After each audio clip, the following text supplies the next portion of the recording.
because he was stupid enough to pose the question that he had a problem. But you're the problem. You put yourself in this situation.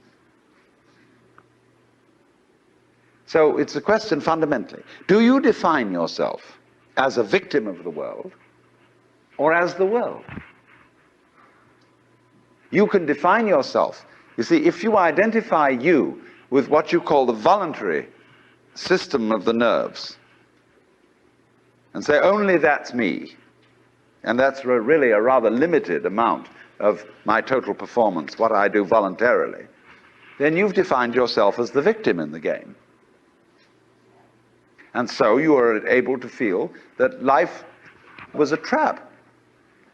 Something else, whether it was God or whether it was fate or whether it was the big mechanism, the system, imposed this on you. And you can say, poor little me.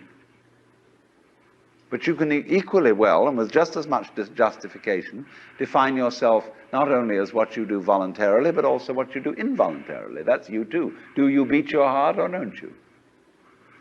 Or does it just happen to you?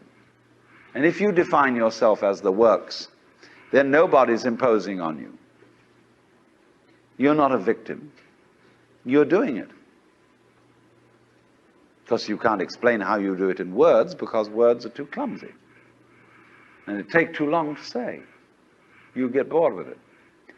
But actually, then you can say, with gusto,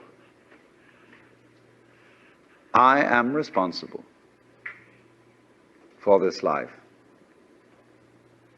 Whether comedy or tragedy, I did it.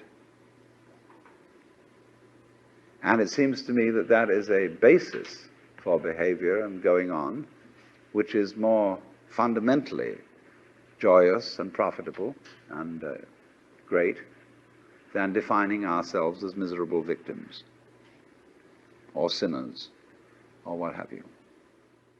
I was discussing an alternative myth to the ceramic and fully automatic models of the universe. I'll call the dramatic myth. The idea that life as we experience it's a big act, and that behind this big act is the player. And the player, or the self, as it's called in Hindu philosophy, the Atman, is you. Only you are playing hide and seek, since that is the essential game that's going on. It's the game of games. It's the basis of all games, hide and seek. And so since you're playing hide and seek, you are deliberately, although you can't admit this, or won't admit it, you are deliberately forgetting who you really are, or what you really are, and the knowledge that your essential self is the foundation of the universe, the ground of being, as Tillich calls it, is something you have as what the Germans call a Hintergedanke. A Hintergedanke is a thought way, way, way in the back of your mind, way back here somewhere. Something that you know deep down, but can't admit.